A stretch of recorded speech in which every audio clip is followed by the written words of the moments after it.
Olá pessoal, sejam todos bem-vindos ao nosso canal aqui da Sociedade Chesterton Brasil.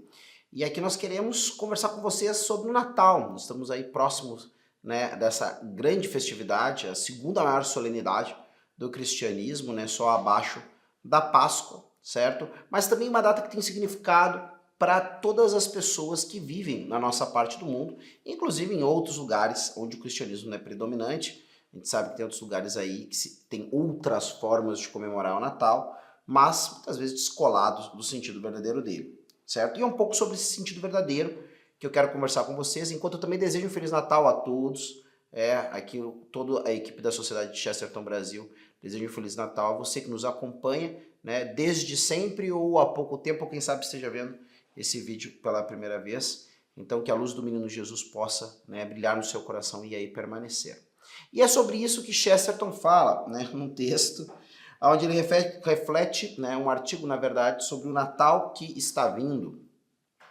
E tem uma coisa interessantíssima que ele percebe na sociedade de maneira geral, que de alguma forma a comercialização do Natal, pode ser isso em grande parte, ou então o frenesi que se cria na sociedade por causa da expectativa dos lugares decorados, das festividades, dos almoços e assim por diante, acaba muitas vezes criando um certo tanto gastar de tempo, recursos e atenção na preparação do Natal, que quando chega o Natal em si mesmo as pessoas já estão cansadas, as pessoas já não estão mais vivendo o grande momento do Natal. E aí ele diz assim, olha, vou fazer uma coisa que contraria muito daquilo que geralmente acontece na nossa sociedade em geral. Eu vou falar do Natal, né, na época do Natal, pensar sobre o Natal, refletir sobre o Natal, tá? Então o que acontece? Chesterton, a princípio, ele vai resgatar algo, e eu acho que isso é alguma coisa que vale a pena para nós. Aqui nós chegamos praticamente, esse vídeo chega a você praticamente já no Natal, mas é algo que talvez você possa deixar anotado, né, para o próximo Natal, mas também para viver a partir de agora. Porque Chesterton vai recordar aqui uma coisa muito interessante. Ele vai dizer que antigamente as pessoas viviam, né, uma preparação para o Natal, não na antecipação da festa. Entendam vocês, o que acontece geralmente hoje em dia? Começa mais ou menos lá por setembro, eu particularmente acho curioso, tá? Se alguém não sabe, tipicamente a gente começa a arrumar a casa para o Natal no primeiro domingo do Advento, ou ainda que alguns chamariam a primeira véspera, né, do primeiro domingo do Advento. Rodrigo, quando é isso? Geralmente no sábado anterior ao primeiro domingo de dezembro, tá? Mais ou menos por aí. Acontece às vezes atipicamente, que pode ser um pouquinho antes, mas geralmente é assim, tá? Sábado, à tarde, primeiro domingo de dezembro, né, você vai ter ali um momento em que oficialmente começa, né, o Natal. E aí ele está resgatando toda uma outra forma de encarar o Natal. Por quê? Hoje em dia as pessoas pensam no Natal como um momento onde nós recordamos alguns bons sentimentos, alguns valores, né? Há pouco tempo até eu via, né, um vídeo de uma primeira-ministra europeia falando sobre todos os valores do presépio e em grande parte pedindo para as pessoas fazerem o presépio. Por quê? Para realmente reviver a identidade própria do Natal, que é, né, a vinda de Jesus, certo? Mas ela, claro, na posição de uma chefe de Estado de um país que, ainda que sendo de identidade cristã, é um país plural, e essa pluralidade é algo honesto, tá? Falava muito dos valores, né? Falou sobretudo dos valores que estavam relacionados ao Natal e a sua festividade, certo? Agora, esse que é o grande ponto, os valores do Natal, essas coisas todas, mas a visão cristã, né, que nós temos, pelo menos no catolicismo, mas em algum grau existe nas denominações cristãs mais tradicionais, talvez não com a mesma senso teológico, talvez não com a mesma crença, mas no catolicismo com certeza. E a ideia de que quando chegar o momento da noite de Natal, nós estaremos, né, recebendo de Deus a mesma graça que receberíamos se estivéssemos lá, né, na Gruta de Belém, quando Jesus nasceu, né, e assim por diante. Então é uma atualização da graça. A gente não vai estar acontecendo a mesma coisa. Aquilo que aconteceu no tempo aconteceu de uma vez só. Mas a graça, a ação de salvação de Deus sobre o mundo se renova, né, através do quê? Da liturgia. Né? A liturgia, para quem não sabe, são os ritos, né, próprios, né, do catolicismo, da Igreja Ortodoxa, né, e uma outra abordagem também em algum grau dos luteranos, dos anglicanos, tá? Mas os católicos acreditam que quando se celebra a liturgia, o que a liturgia celebra, ela atualiza, ela cria uma força eficaz, de alegria, de amor, de esperança, de virtude para poder viver, né, aquilo que Deus pede, para viver o que a lei natural, né, nos indica, para viver tudo de bom, né? Vem essa força que tem por Deus por origem, certo? Então isso demanda uma preparação. Então eu não deveria passar esse tempo todo anterior ao Natal pensando, né? Ah, que gostoso vai ser eu comer um peru, que beleza, vou encontrar os meus primos que eu não vejo o ano todo, que legal, eu vou para casa da minha avó. Claro, tudo isso é muito bacana, quem não gosta de comer uma ceia gostosa, quem não gosta de estar com a família, quem não gosta de rever aqueles parentes queridos que muitas vezes ao longo do ano não consegue. Isso nada vai contra, né, o espírito próprio do Natal, só que a gente passa, né, vivendo o dia a dia, não como quem se prepara, mas somente como quem espera.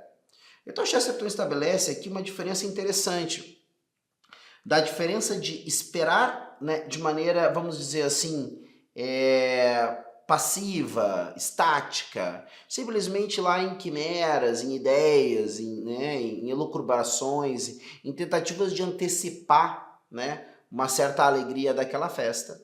E o que é realmente se preparar para a festa?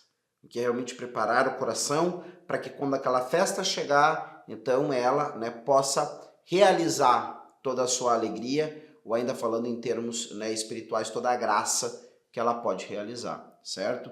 Porque é isso que acontece, infelizmente é o que eu acho que nós vemos na maioria dos casos, né? As pessoas começam a se agitar, ninguém nem sonha o que é advento, tem um tempo de preparação proposto, que é o advento, que é o tempo que se segue por 4 domingos, geralmente é isso. São 3 semanas, mais alguns dias até o Natal, e dentro dessas semanas existe 4 domingos, que vão pontuando, propondo, né, uma preparação espiritual também, com textos da Bíblia, assim por diante, que são lidos nas missas, e todo um espírito, né, que é celebrado para preparar o nosso coração para esse momento. O que a maioria das pessoas vivencia? A maioria das pessoas vivencia o quê? Chegou lá por 20, 18, gente, é só agitação. Eu tenho que ligar para tia fulana, eu tenho que ligar para minha irmã, eu tenho que ligar para não sei quem mais, para onde que a gente vai na festa, para passar na casa de quem, tem que comprar presente para não sei onde é que vamos comprar as coisas, onde é que vamos preparar, onde é que vamos fazer, e não sei o que mais, e agora o fio de ovos ficou mais caro, não quero fazer em casa porque dá trabalho, mas não sei o que mais, e é isso. A preparação das pessoas para o Natal é isso. E aí você chega lá, o que você sente? Cansaço. Aí vai lá, tem o seu momento, né? Muitas vezes nem mesmo tem nenhum ato religioso ou espiritual. Come, bebe, conversa, às vezes briga, às vezes fala mal dos outros também. Parte um pouco da ceia, né, das pessoas, às vezes passa por isso. E deu. E o outro dia é vida que segue. É como se nada tivesse acontecido. Foi simplesmente um jantão na casa dos parentes ou dos parentes na minha casa e acabou. E pelo jeito na época do Chesterton também já era isso. O que eles vão dizer? O que ele vai dizer aqui para nós? Os homens modernos têm a sensação vaga de que chegado a hora de comer, chegou ao fim da festa. A força das práticas comerciais modernas leva-se tanto tempo a preparar o Natal e tão pouco tempo para festejá-lo. Isto é claro, está em marcado contraste com os costumes mais antigos. Tradicionais nos dizem que a festa era um festival sagrado para a gente mais simples. Ali a preparação tomava a forma de um período mais austero, de advento, que culminava no jejum da véspera de Natal. Mas quando os homens passavam para o banquete de Natal, banqueteavam-se ainda por muito tempo depois do dia de Natal. A festa estendia-se e transformava-se num feriado contínuo, que durava ao menos 12 dias e só se encerrava naquela culminação mirabolante a que Shakespeare chamou Noite de Reis. Tá? Então o que vocês têm? Aí também outra coisa que ninguém sabe, que a festa do Natal para os católicos e para outros cristãos tradicionais, luteranos, anglicanos, ortodoxos também, né? ele dura durante pelo menos 8 dias. Nós temos um negócio chamado oitava de Natal. A oitava de Natal é um clima geral, onde naqueles dias se celebra exatamente a mesma liturgia todos os outros dias. Então a gente está ali celebrando, porque é como se fosse um único dia que durasse 8 dias. Porque a festa do Natal é um negócio tão exultante que ele não pode se esgotar num dia só. Né? E de fato, se vive um certo clima natalino durante o tempo maior, que é o tempo de Natal, que se segue até uma festividade, né, que se chama, né, a festividade do batismo do Senhor, que tem ali no meio a festa da Noite de Reis, a festa de Reis, que é então, né, a celebração do momento em que os reis magos vão até, né, o menino Jesus, e assim se entende que Cristo aparece aos outros povos, não só aos judeus, porque os magos vêm de outros povos ali, na verdade se acreditam que era da Pérsia, assim por diante, certo? Mas essa é a ideia, a gente chama inclusive de festa da Epifania, a manifestação do Deus menino às nações, né, que não eram, né, judaicas, né, não eram só o povo da aliança, tá? Então tudo isso, se vive esse clima, eu me preparei, eu me ouvi textos, rezei, eu fiz tudo, preparei, sabe? Dei aquela segurada, muitas vezes nessa coisa das compensações, fiz um jejum, né? É toda uma expectativa para agora vir um extravasar, viver essa alegria de uma maneira plena, certo? E isso acaba criando um marcador muito claro, eu acabo sendo uma experiência integral, eu passo por aquilo ali e não tem como sair daquilo completamente a mesma pessoa que eu entrei. Eu passei por um período de preparação, eu passei por um período de festividade, e agora quando chegar lá o dia do batismo do Senhor, que é quando acaba o tempo de Natal, muito provavelmente, se eu passei por essa trajetória, eu tive a capacidade de olhar para a minha vida e pensar em algum grau como eu estava levando as coisas, né?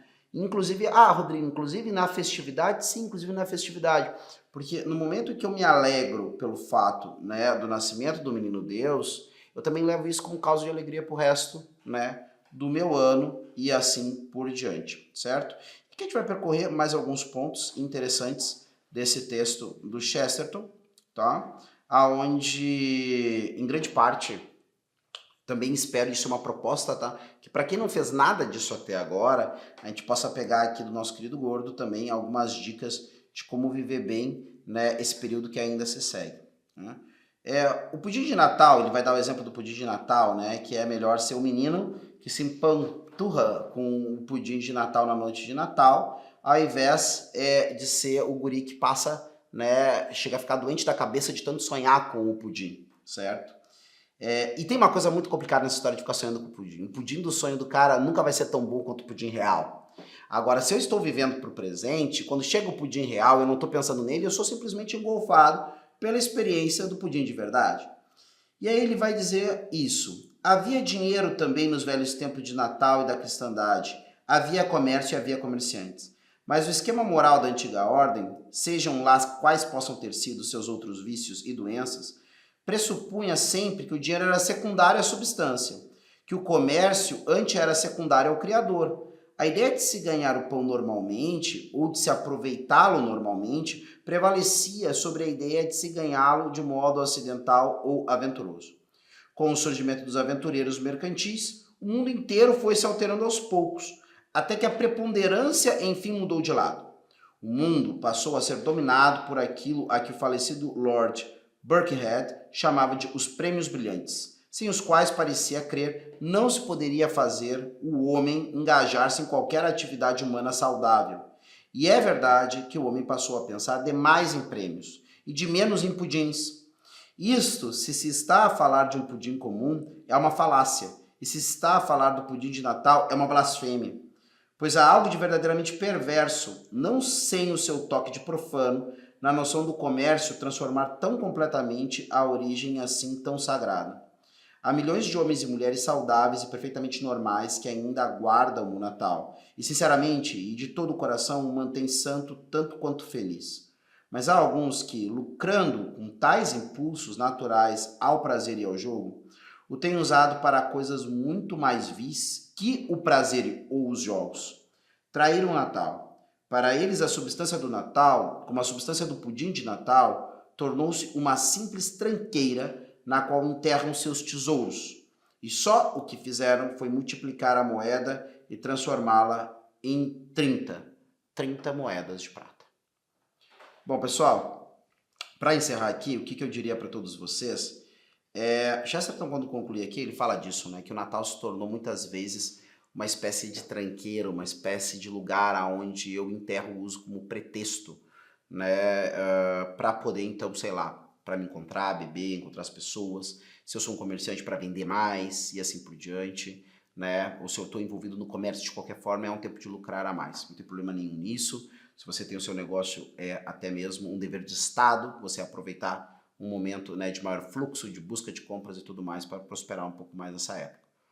Porém, não esqueçamos, né, se nós queremos realmente aproveitar tudo que o Natal possa dar, que o maior presente do Natal não é qualquer coisa que fazemos dele, é ele mesmo. Natal é a pessoa de Jesus Cristo que vem ao mundo, que não poderia dar a vida a si mesmo, estava fadado à morte, uma vida fútil, e acaba assumindo a nossa natureza. Uma natureza, né, que Deus assume que é a nossa. Deus não assumiu a natureza dos anjos, assumiu a natureza dos homens, e isso acontece nessa noite, que vai ser atualizada, né, nesse próximo, né, festividade de Natal, nesse próximo 25 de dezembro. Então, com essa mensagem nossa, e principalmente do Chesterton, desejo um Feliz Natal a todos, né, e um santo e abençoado Ano Novo também.